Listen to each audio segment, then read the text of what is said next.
La venganza será terrible. Hablaremos de la familia de los Orleans, de su carácter revolucionario y de cómo empezó esta vinculación entre la familia Orleans y la Revolución Francesa. Bien, vamos a ubicarnos, por favor, queridos amigos, en Francia, allá por 1770 y pico.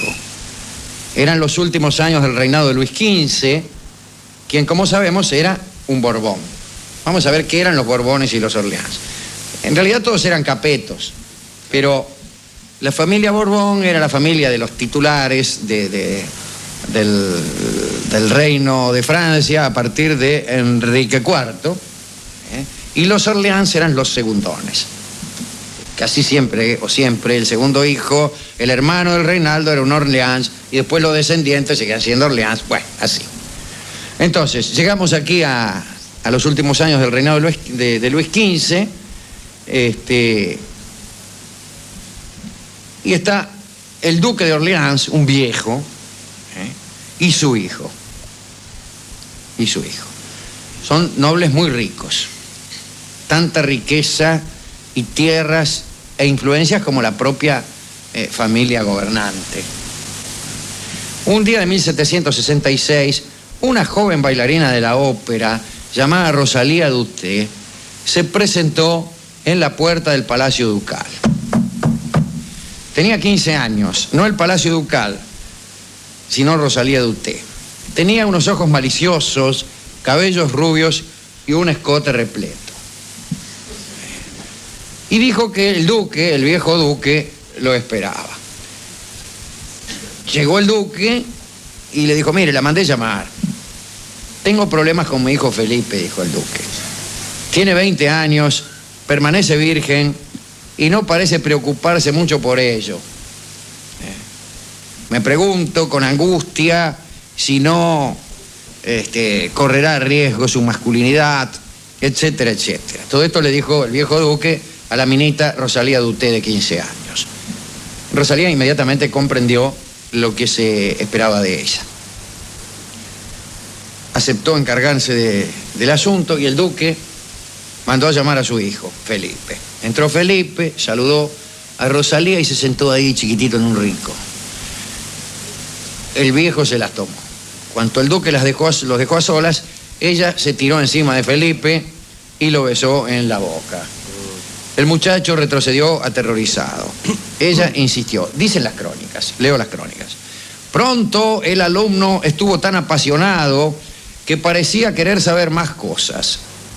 El viejo duque de Orleans espiaba por la cerradura y pudo comprobar que su hijo era digno de reemplazarlo. Se disponía a entrar para felicitar a su hijo cuando Felipe, que había encontrado la primera lección demasiado didáctica, pidió a Rosalía volver a empezar con algo más fantástico. Según algunos historiadores, el duque le preguntó a la bailarina, digo el viejo duque, ¿no?, si también daba clases de perfeccionamiento para gente mayor, a lo que ella respondió afirmativamente y el viejo se anotó para una inmediata lección. Bueno, lo importante fue que de golpe, y gracias a Rosalía Dutté, Felipe, el hijo del duque, el futuro Felipe Igualdad, que así iban a llamar los revolucionarios a Felipe, se entregó desenfrenadamente a las mujeres. Y curiosamente esta afición de Felipe por las mujeres iba a ayudar a los antimonárquicos a contar con el poder de aquella familia en los acontecimientos que se avecinaban. Parece que Felipe era un tipo muy vulgar, muy grosero, y tan grosero que ni siquiera las prostitutas lo querían como cliente. Le gustaban los versos chanchos y los entonaba en cualquier circunstancia. Con sus amigos organizaba cenas en las que cualquier extravagancia estaba permitida. Muchachas que salían desnudas de unas tortas o comidas totalmente oscuras en las que los participantes iban sin ropas. Esta vida inquietó al viejo duque de Orleans, que decidió casarlo. Dice: vamos a casar a Felipe. Y se eligió a la rubia María Adelaida, que era descendiente del conde de Toulouse, que era hijo de Luis XIV, por otra parte, y de Madame de Montespan, de quienes hemos hablado muchísimo aquí. Al casarse con ella, Felipe hacía de los Orleans directamente la familia más rica de Francia. El matrimonio se celebró el 5 de abril de 1769. Parece que los esposos, al acostarse, hicieron de esta circunstancia una representación pública. Ante 30 espectadores, María Adelaida se introdujo entre las sábanas. Al rato apareció Felipe en calzoncillos y con su gorro de dormir puesto. Parece que se había depilado completamente. Inmediatamente se cerraron las cortinas del lecho, imaginemos aquellas camas con dosel, y todos debieron retirarse. Dicen que algunos se demoraban un poco y en medio de la retirada miraban para atrás como para ver si observaban algo de una acción que seguramente ya había empezado. Parece que al día siguiente, en la ópera, casi todas las mujeres vistieron de negro. Eran todas las amantes de Felipe que se habían enterado del casorio. Sin embargo, él continuó precipitándose sobre todas las mujeres jóvenes que se le presentaron. Mientras se ocupaba, simultáneamente a esta ocupación de contentar señoras, parece que asistía al Parlamento, lugar en el que ya empezaban a aparecer voces que no estaban de acuerdo con el poder real. Los parlamentos cuyas atribuciones habían aumentado eran un verdadero obstáculo para el gobierno de Luis XV. Había grupos de magistrados que por ahí rechazaban los edictos del rey o libraban mandatos de detención contra oficiales de la monarquía, oficiales personales del reinaldo, ¿no? Bueno, molesto por esta situación, Luis XV en 1771 exilió a más de 700 parlamentarios, tómensela. El pueblo protestó, pero hay que decir que la actitud de los dos hombres, padre e hijo, en realidad no salía de convicciones libertarias, sino que venía influida por una mujer. El duque, el viejo, se había enamorado de la hermosa marquesa de Montesson, que estaba aliada por su marido con Malesherbes, uno de los dirigentes de la revuelta parlamentaria. Por medio de esta señora, de la Montesson, se dirigía sin problemas al duque hacia las políticas convenientes. La tipa iba con el duque y decía, qué sé yo, lo meloneaba. Y el duque, con tal de contentarla, pues le decía que sí a cualquier cosa. A Felipe al principio no le gustaba nada que su padre se entregara a aquella muchacha antimonárquica, pero resulta que Madame de Montesson, que conocía los gustos de Felipe, le mandó a su sobrina, una sobrina también antimonárquica. Se llamaba Estefanía Felicidad de Saint-Aubin y tenía 26 años. Estaba casada con el conde Genlis, pero no le importaba nada.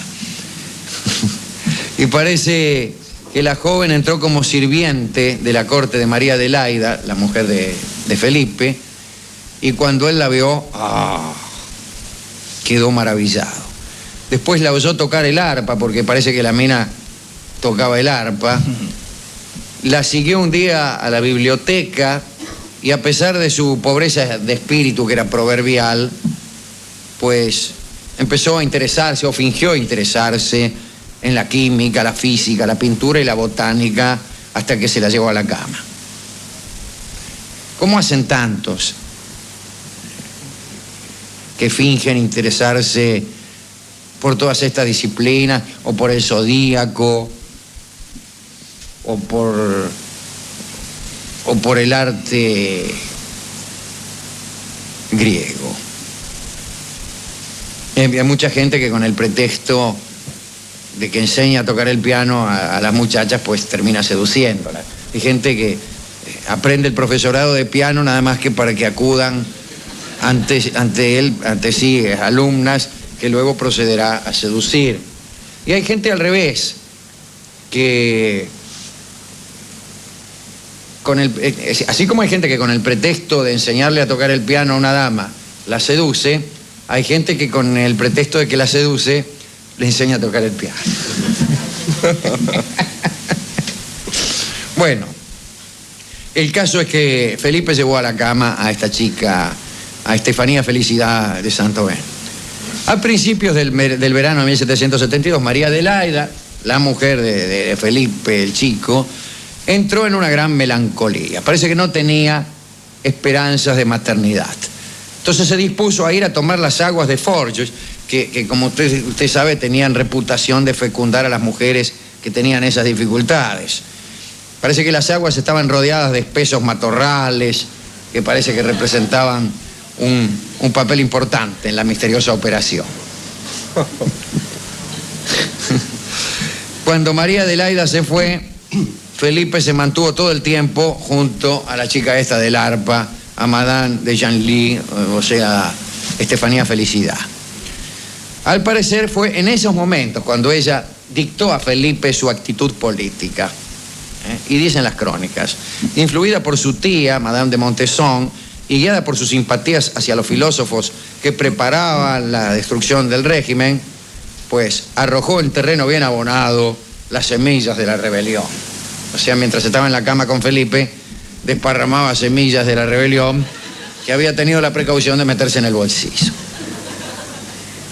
Pues la hermosa Estefanía, que era portavoz de los exiliados, de los 700 parlamentarios exiliados por Luis XV, había alzado contra el rey a la familia más poderosa de Francia.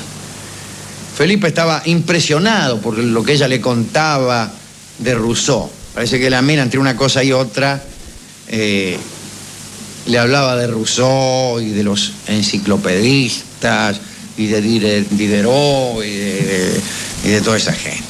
Y por fin Felipe empezó a pensar que el trono debía caer y que lo mejor era establecer en Francia una democracia masónica. Lo que todavía no pensaba era el hecho de poder convertirse él mismo en rey de un régimen nuevo, aunque no muy diferente al que se oponía. En eso no pensaba. Inducido por Estefanía, Felipe comenzó a escribirle al rey cartas envenenadas. Se recluyó en el castillo de Monceau. Allí Felipe hizo diseñar para Estefanía un parque inmenso en el castillo de Monceau. Había un río artificial que lo atravesaba. Y en ese lugar Felipe aprovechó para reanudar sus costumbres libertinas.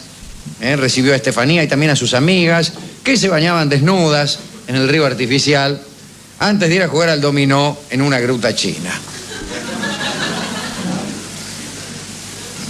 Y después uno dice que pasó un buen fin de semana porque le invitaron un asado.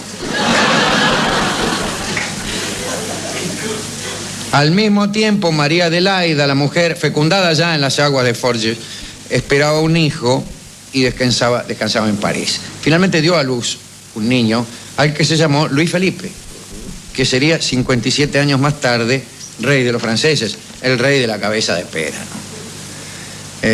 El 10 de mayo de 1774, Felipe, otra vez inspirado por Estefanía, no asistió a las exequias de Luis XV. Se murió Luis XV y Felipe no fue al velorio. Este gesto hizo aumentar la popularidad, ¿no? Ya se sabe cómo aumenta la popularidad de los que no van al velorio de Luis XV. Como represalia, Luis XVI le prohibió que compareciera en la corte. Y ante tal decisión, Felipe transformó su palacio en un centro de rebelión. Junto a Estefanía, cada noche comentaba las noticias y buscaban por todos los medios sacar provecho del descontento general. Para sacar provecho del descontento general, primero es necesario incrementar este descontento general. Un día les llegó de Versalles una extraordinaria noticia. El rey, molesto por haber quedado mal parado frente al pueblo de París, expulsó al jefe que había puesto al mando de la Cámara de los Exiliados y anunció la recomposición del antiguo Parlamento. Los mandó a llamar. Esperaba complacer a los partidarios de Felipe, recuperar su popularidad. Es decir, el rey, viendo que su oposición era tan popular, resolvió oponerse a sí mismo. Cosa que hacen muchos. ¿Entiendes? Viendo, los opositores al régimen que yo encabezo, dijo Luis, son muy populares, pues pactaré con ellos. Y bueno, convocó de nuevo a los parlamentarios exiliados. Malesherbes volvió al gobierno y los Orleans se adjudicaron un poder que empezaba a limar las bases del antiguo régimen. Y años más tarde Felipe participó activamente de la revolución. Tan activamente que perdió la vida, pero esa es otra historia. Como es otra historia el hecho de que este Felipe iba a precipitar, en cierto modo, la muerte de su primo, Luis XVI. Pero esas son otras historias, de ellas hablaremos otro día. Hoy hemos contado el principio de este paso de la familia Orleans al bando de los antimonárquicos. Sucedió por muchas cosas, desde luego, como discutíamos ayer con este amigo acerca de la esclavitud, pero un factor detonante fue esta minita Estefanía, y también el hecho de haber trabajado con un hombre tan propenso a dejarse influir por las muchachas jóvenes, lo cual me parece bien. ¿Quién tuviera novias que le hablaran de Rousseau a uno, no? Y le tocaran el arpa. ¿A quién podemos dedicar esta recordación de Felipe, que era un miserable, verdaderamente? No era una buena persona, pero bueno. No a Felipe entonces, no tampoco. Al viejo sí, el viejo me cae simpático. El viejo duque de Orleans, que espiaba por la cerradura y que después le dijo a Rosalía Duté, a la del escote repleto, a ver si no quería dar una clase de posgrado con él. A ese se lo dedicamos. ¿A quién más? A María Adelaida, que fue a hacerse fecundar a las aguas de Forges. ¿Y a qué otro? ¿A quién más hay acá? A los parlamentarios exiliados, pobre gente, estaba ahí. Y nada más. Y a las mujeres en general, que son capaces de tocar el arpa y de seducir a los hombres o a su hombre con la química, la física, la botánica, con Rousseau, con Voltaire, etc. Pero yo creo que está bien, tanto un hombre como una mujer seducen con todo su bagaje, no solamente con su apariencia física, que es por donde empezamos. Desde luego, para empezar a conversar hay que seducir merced a una apariencia física. Pero una vez que pasamos eso no nos contentamos, che. Y ahí empezamos a ser exigentes y a decir, bueno, ¿por qué no toca un poco el arpa? ¿Y por qué no me habla de Rousseau? ¿Y por qué, ya que es tan linda, ya que toca el arpa, ya que conoce a Rousseau, ya que escribe poesía y ya que me habla de todas estas cosas tan maravillosas, ¿por qué, pregunto, ya que tiene el escote repleto, por qué, ya que tienes tantas y tan deliciosas habilidades, por qué, señora, no me quiere? Y creo que lo último y definitivo es pedirle que lo quiera a uno, o al menos que lo haga a uno creer que lo quiere, porque es indispensable. No porque uno sea romántico, sino porque uno tiene gustos extravagantes en ciertas ocasiones y le gusta, estoy hablando de mí nada más, le gusta pensar que la persona que está con uno lo quiere. Mire, yo discúlpeme, doctor, pero tengo esa extraña perversión.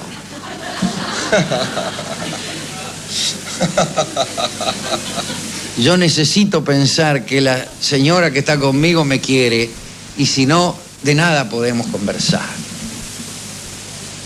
Esto me ha traído numerosísimos inconvenientes. Pues a todas las personas que me acompañan en esta perversión, o mejor todavía, como dice Rolón, a todas las personas que me quieren, o aún mejor, a todas las personas que han conseguido convencerme de que me quieren. No siempre son las mismas. Que no siempre son, digo, en principio, gracias. Y después pasamos a dedicarle esta charlita acerca de los principios de esta revolución. La venganza será terrible.